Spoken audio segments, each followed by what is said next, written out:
Hello everyone, আসসালামু আলাইকুম। আশা করি সকলে ভালো আছেন। আলহামদুলিল্লাহ, আমিও ভালো আছি। বরাবরের মতো আমি আবারও একটি প্লেন মেশিনের ভিডিও নিয়ে হাজির হয়েছি। আজকে আপনাদেরকে দেখাবো প্লেন মেশিনের মেইন শেপ, এটাকে খুলে আবার অ্যাডজাস্ট করা। এখানে যে গ্রুপগুলো দেখতেছেন, এই মেশিনটার গ্রুপে গ্রুপে এই যে মেইন শেপটি যদি না বসানো হয় তাহলে কিন্তু পুরো মেশিনটা কোনো কাজ করবে না, ঘুরবে না, এবং কি সুইং করা তো দূরের কথা, নিচে পয়েন্টও ঘুরবে না। তো সেক্ষেত্রে আমার এটা একদম পজিশন আছে, এখানে গ্রুপ আছে, গ্রুপে মিলিয়ে বসাতে হবে। খুবই সেন্সিটিভ বিষয়। তো আমার বস আমার পাশে বসে আমাকে দেখিয়ে দিচ্ছে, বস বলতেছে এভাবে এভাবে করো, এখানে সিস্টেম আছে, আমাকে দেখিয়ে দিচ্ছে। তো বসের সিস্টেম মতো আমি অবশ্যই সেই কাজটি করে সফল হইলাম ইনশাল্লাহ।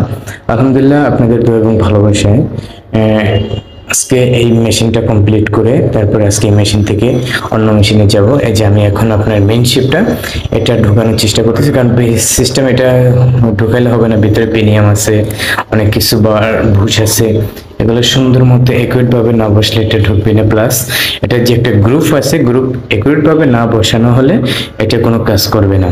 তো খুবই সেন্সিটিভ বিষয় হচ্ছে, এটাকে গ্রুপে বসাতে হবে।